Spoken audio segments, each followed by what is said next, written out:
മഹാലക്ഷ്മി സീരിയലിലെ റിവ്യൂയിലേക്ക് എല്ലാ കൂട്ടുകാർക്കും സ്വാഗതം.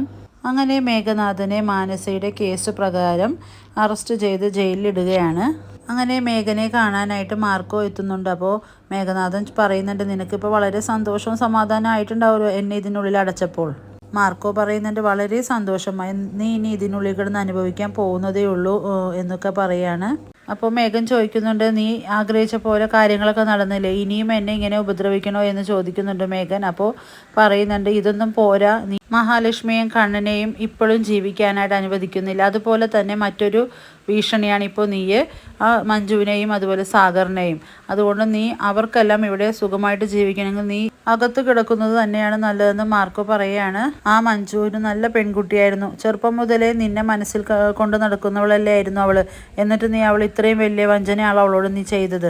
ഇനി അവൾക്കൊരു നല്ല ജീവിതം അവൾ ആഗ്രഹിച്ചതുപോലെ കിട്ടട്ടെ. സാഗറാണെങ്കിൽ പഴയ സ്വഭാവങ്ങളെല്ലാം മാറ്റി നല്ലവനായിട്ടാണ് ജീവിക്കാൻ ഉദ്ദേശിക്കുന്നത്.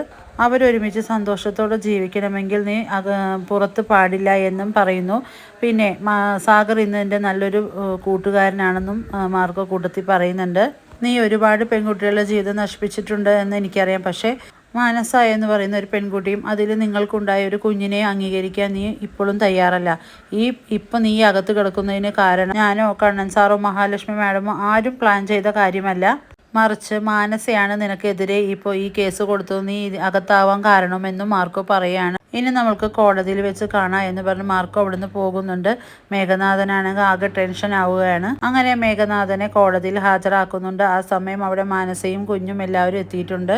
അതുപോലെ തന്നെ മാർക്കോയും മഞ്ജുവും സാഗറും എല്ലാവരും തന്നെ കോടതിയിൽ എത്തുന്നു. അങ്ങനെ മേഘനെ കോടതിയിൽ വിസ്തരിക്കുന്നുണ്ട്. അങ്ങനെ മേഘനാഥനാണെങ്കിൽ എല്ലാ സത്യങ്ങളും കോടതിക്ക് മുന്നിൽ തുറന്നു പറയാണ്. അത് തൻ്റെ കുഞ്ഞു തന്നെയാണെന്ന് ഉറപ്പിച്ചു പറയാണ്. ഇത് കേൾക്കുന്ന മാനസയ്ക്ക് വളരെയേറെ സന്തോഷമാകുന്നുണ്ട്. മാനസ മേഘനാഥനെ നോക്കി ഒന്ന് നല്ല പുഞ്ചിരിക്കുന്നുണ്ട്. അങ്ങനെ മേഘനാഥനെ വീണ്ടും ജയിലിലേക്ക് തന്നെയാണ് കോടതി വിടുന്നത്.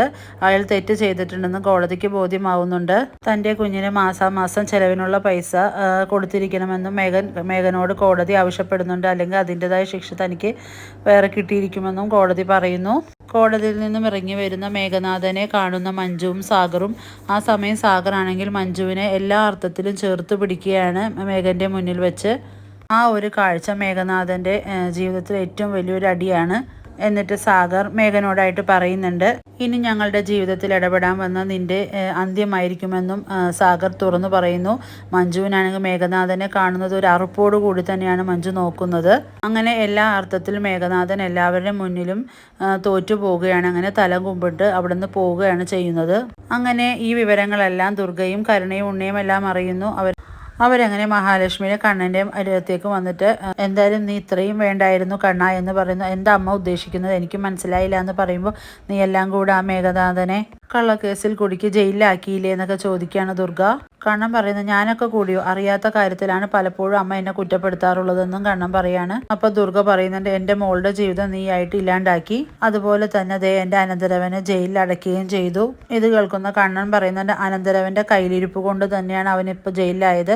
ഒരു മാനസ എന്ന പെണ്ണും അതിലൊരു കുഞ്ഞും അവന് ഉണ്ട്, എന്നിട്ട് പോലും അവനത് നിഷേധിക്കുകയാണ് ചെയ്തത്. പക്ഷെ കോടതി അതെല്ലാം കണ്ടുപിടിച്ച് അത് സത്യമാണെന്ന് തെളിയിക്കുക തന്നെ ചെയ്യും. അതിന് അധികം ദിവസവും കാത്തിരിക്കേണ്ടി വരില്ല എന്നെല്ലാം അപ്പം അറിയാം അനന്തരവൻ്റെ സ്വഭാവ ഗുണങ്ങളെല്ലാം എന്ന് ദുർഗയോടായിട്ടും ഉണ്ണിയോടായിട്ടൊക്കെ പറയാണ് കണ്ണൻ. നിങ്ങളെല്ലാവരും കൂടെ ആഗ്രഹിക്കുന്നത് എൻ്റെ സ്വത്തിൽ മാത്രമാണ്. ഞാൻ എൻ്റെ സ്വത്തുക്കളെല്ലാം മഹാലക്ഷ്മിയുടെ പേരിൽ എഴുതി വയ്ക്കാൻ പോവുകയാണ് എന്നെല്ലാം പറയുമ്പോൾ ദുർഗ പറയുന്നുണ്ട്, കണ്ണ നീ എടുത്തു ചാടി ഒന്നും ചെയ്യരുത്, ആലോചിച്ചിട്ട് ഒരു കാര്യങ്ങൾ ചെയ്യാൻ പാടുള്ളൂ. അങ്ങനെയാണെങ്കിൽ എൻ്റെ മക്കൾക്ക് നീ ഒന്നും കൊടുക്കില്ലേ എന്നെല്ലാം ചോദിക്കുന്നുണ്ട്. കണ്ണൻ പറയുന്നുണ്ട്, നിങ്ങളുടെ മക്കൾക്ക് ഞാൻ തരില്ല എന്നൊന്നും ഞാൻ പറഞ്ഞില്ലല്ലോ. മഞ്ജുവിനാണെങ്കിൽ അവൾ നല്ലൊരു കല്യാണം കഴിക്കുകയായിരുന്നെങ്കിൽ ഞാൻ അവൾക്ക് ആഗ്രഹിച്ചതെല്ലാം കൊടുക്കുമായിരുന്നല്ലോ എന്നും. പക്ഷേ ഇനി ഒന്നും ഉദ്ദേശിക്കുന്നില്ല എന്ന് കണ്ണൻ പറയുന്നത് കേട്ട് കാലി തുള്ളുകയാണ് കേട്ടോ ദുർഗ.